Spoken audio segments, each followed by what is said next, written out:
मैं विवेक एक बार फिर से अपने YouTube channel stock trading technique पर आपका हार्दिक स्वागत करता हूं। दोस्तों, आज का सेशन भी ऑल टाइम हाई पर क्लोज हुआ और अगर पिछले एक हफ्ते का आप ट्रेंड देखेंगे तो कंटिन्यूज हम अपसाइड की तरफ मूव कर रहे हैं और नियर अबाउट हम 13,500 के आसपास आ गए।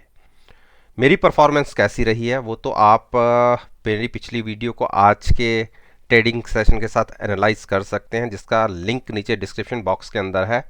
तो चलिए, कल में क्या पॉसिबिलिटीज बनती है निफ्टी के इन 10 स्टॉक्स के अंदर, उसको एक बार फिर से ऑन स्क्रीन एनालाइज करते हैं।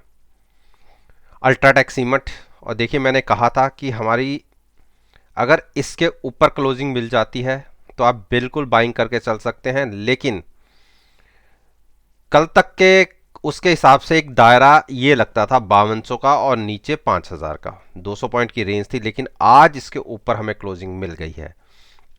तो मैंने साथ में ये भी कहा था अगर इसके ऊपर क्लोजिंग मिलती दिखे तो आप शॉर्ट पोजीशन से एग्जिट हो जाइएगा। तो यहां आप लॉन्ग क्रिएट के करके चल सकते हैं 5200 के स्टॉप लॉस के साथ। 5232 के आसपास की क्लोजिंग है।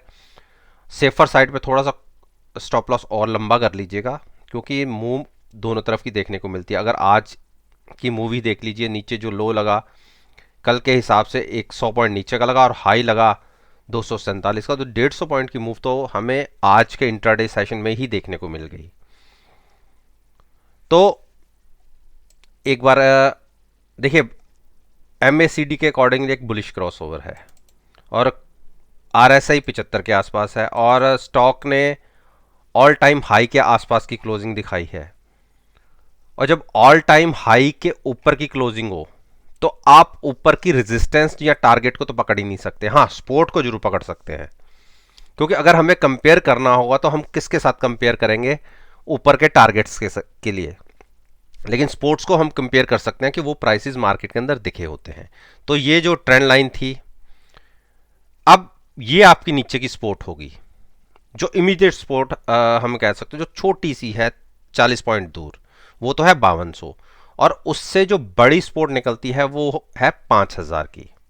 तो अगर 5200 के स्टॉप लॉस के साथ ट्रेड करेंगे तो हाईली रिस्क होगा स्टॉप लॉस कटने का, क्योंकि 5000 का स्टॉक 100-150 पॉइंट तो इधर उधर ऐसे ही मूव कर जाता है। तो लॉन्ग जाना हो तो आप फ्यूचर बाय करके, पुट को बाय करके आप लॉन्ग के तरीके से ट्रेड ले सकते हैं, जिसमें मिनिमम रिस्क और मैक्सिमम रिवॉर्ड की स्ट्रेटजी आपको देखने को मिल सकती है।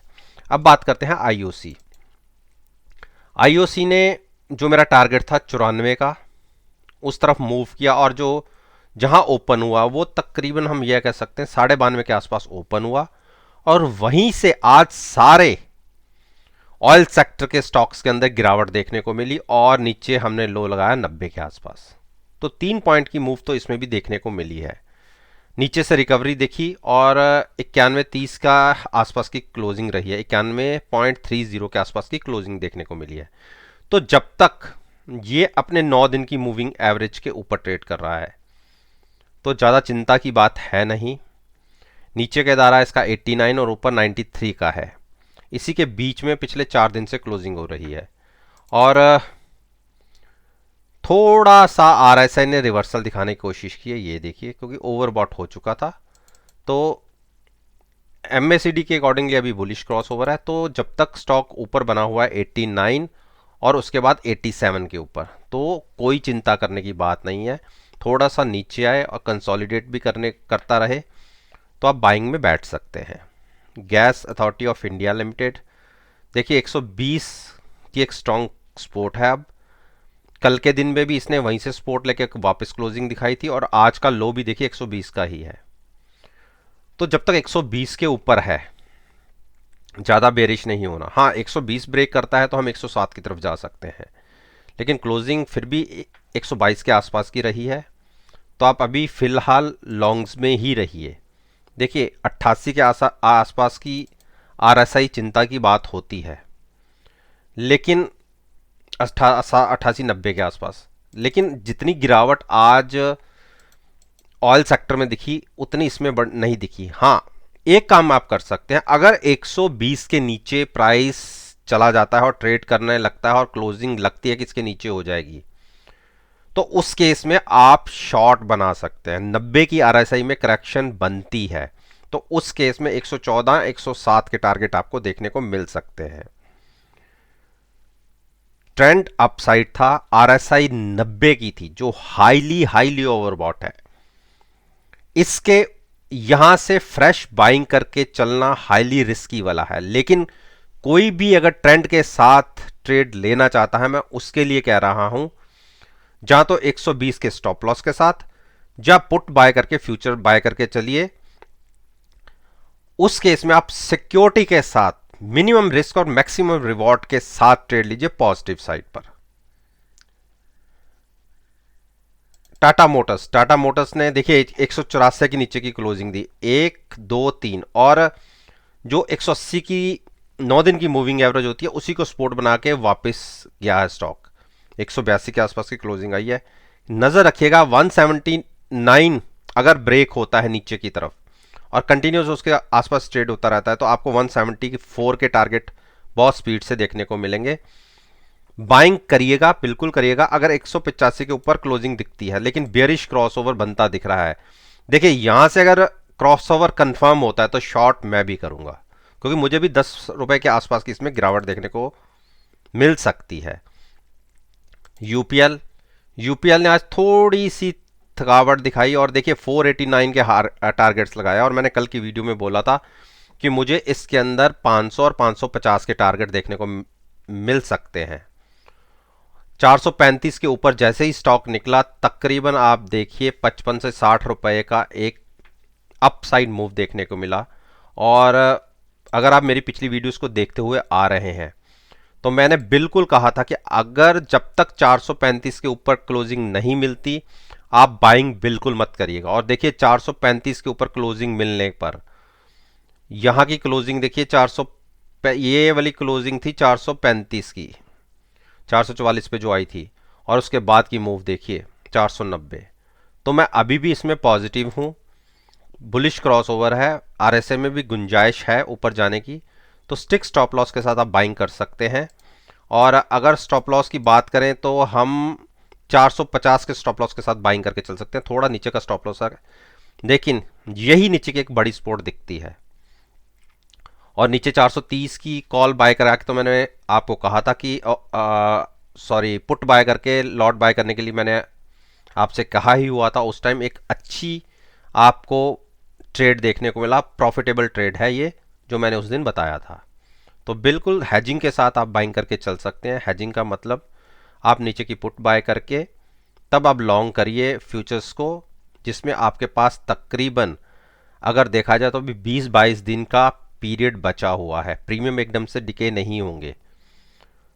लेकिन अगर स्टॉप लॉस के साथ ट्रेड लेते हैं तो लॉस आपका कंफर्म हो जाता है अगर स्टॉप लॉस हिट हो जाए तो इसीलिए मैं कभी रिकमेंड नहीं करता कि स्टॉप लॉस के साथ आप कोई ट्रेड लें। लेकिन हाँ, हैजिंग बहुत जरूरी है, आपको पता होना चाहिए कि आपका मैक्सिमम लॉस कितना हो सकता है।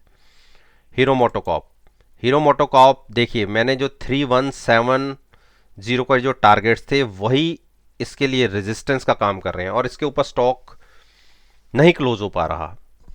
और अब नीचे का जो सपोर्ट बनती है 3125, इसके नीचे जाएगा तो एक बेरिश मोड में हम जाएंगे, लेकिन क्लोजिंग अच्छी आ रही है, अभी शॉर्ट करने की गलती मत कीजिए। हाँ, किसी भी तरफ का ब्रेकआउट या ब्रेकडाउन मिलता है तो आप उस तरफ ट्रेड ले सकते हैं, नीचे 3125 के बाद, और ऊपर आप 3200 के आसपास स्टॉक जाए तो आप बाइंग करके बैठ सकते हैं 25 रुपए के स्टॉप लॉस के साथ। टारगेट होंगे 3350 के।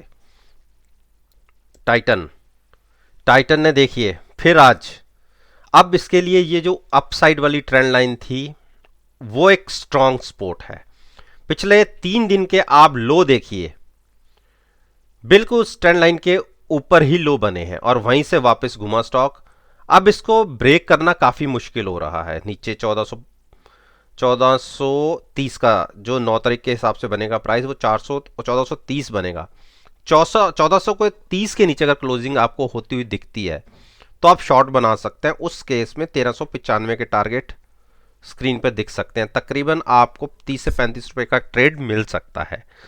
लेकिन जब तक इसके ऊपर है तो शॉर्ट नहीं करना। देखिए क्लोजिंग पिछले 6 महीने की अगर इस स्टॉक के जो हाईज हैं मैंने उसको रिप्रेजेंट करती हुई ये ट्रेंड लाइन ड्रॉ की हुई है। और अगर आप देखिए, मैं इसको थोड़ा सा देखिए कलर चेंज करके आपको दिखाने की कोशिश करता हूं कि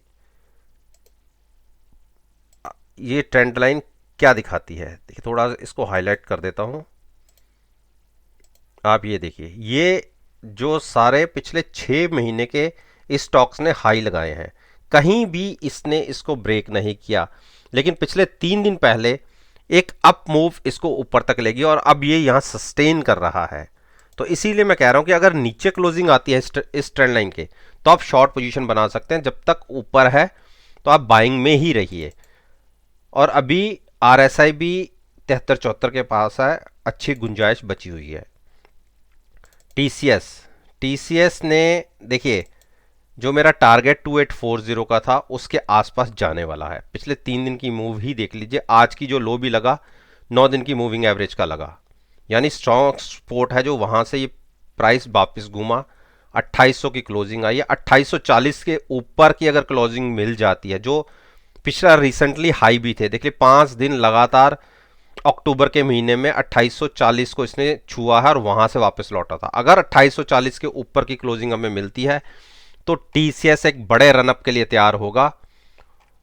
तब ये ऊपर 200 पॉइंट ऊपर, 300 पॉइंट ऊपर कहां जाके रुकेगा नहीं कह सकते, लेकिन 2840 के बाद इसमें एक बड़ा जंप देखने को मिल सकता है।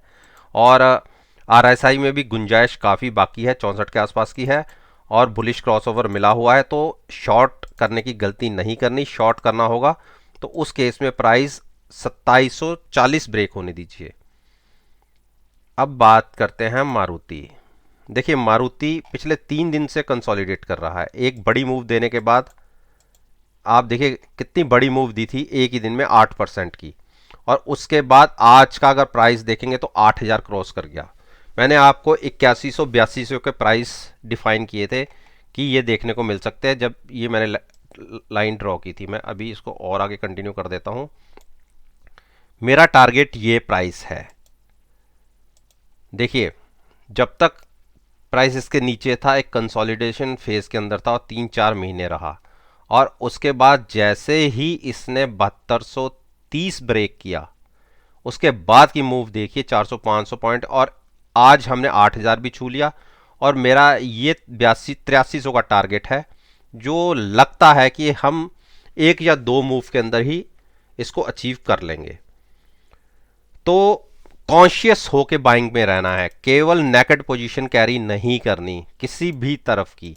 हैजिंग के साथ आप ये ले लिए, इसी का हाई मान लीजिए जो 7800 था, 7800 के स्टॉप लॉस के साथ। मैं वैसे स्टॉप लॉस कभी नहीं कहता कि आप स्टॉप लॉस लगाइए, आप 7800 वाली पुट भी बाय कर सकते हैं और कॉल और लॉट को लेके जा सकते हैं, लेकिन आपका रिस्क थोड़ा बढ़ जाएगा क्योंकि स्टॉक का प्राइस तकरीबन आप ये देखिए कहां क्लोज हुआ है, हाँ 7780 के आसपास है। 7700 की पुट बाय करके भी आप फ्यूचर बाय करके चल सकते हैं। लेकिन एक चीज का ध्यान रखिए, बियरिश डोजी बना है, हाई से रिजेक्शन मिली है, तो अभी फिलहाल के लिए मुझे इसके अंदर तेजी नहीं लग रही। हाँ मैं ये भी नहीं कह रहा कि आप यहां से शॉर्ट करिए, लेकिन अभी मुझे इस स्टॉक के अंदर तेजी नहीं लग रही। हो सकता है कि 3-4 दिन हम यहां कंसोलिडेट करें, उसके बाद ये ब्रेकआउट देता है या ब्रेकडाउन देता है, उस तरफ की मूव को पकड़ने की कोशिश करेंगे। तो फिलहाल थोड़ा सा इंतजार करिए। ब्रिटेनिया ने देखिए, मैं आपको क्या कह रहा था, 3600 इसके लिए स्ट्रॉन्ग सपोर्ट है। अब तो 9 दिन की मूविंग एवरेज भी उसी प्राइस पे आ गई है, तो आप ये मानिए नीचे 3570 और 3600 बहुत स्ट्रॉन्ग सपोर्ट है। अगर ये ब्रेक होंगी तभी इस स्टॉक को शॉर्ट कीजिएगा, लेकिन कंसोलिडेट कर रहा है, पिछले 7-8 दिन से आसपास यहीं घूम रहा है, तो ऐसे स्टॉक को बाइंग करने का भी कोई फायदा नहीं है जब पैसा ही नहीं बनना। तो दोस्तों मैंने आपके साथ निफ्टी इंडेक्स के 10 ऐसे शेयर्स के ऊपर बात की है जो निफ्टी की मूवमेंट में बहुत अच्छा पार्टिसिपेट करते हैं और जिसका निफ्टी इंडेक्स में बहुत अच्छा वेटेज है। मेरी वीडियो को अगर कल के ट्रेडिंग सेशन में इन स्टॉक्स के साथ एनालाइज करेंगे, यकीन मानिए आपको बहुत अच्छे प्रॉफिटेबल रिजल्ट्स देखने को मिलेंगे। वीडियो अच्छी लगी हो तो लाइक जरूर कीजिए, शेयर कीजिए और मेरे यूट्यूब चैनल को सब्सक्राइब करना मत भूलिएगा। इसी बात के साथ मैं आपसे विदा लेता हूं और एक नई वीडियो के साथ फिर से आपके सामने आऊंगा। तब तक के लिए धन्यवाद। Take care and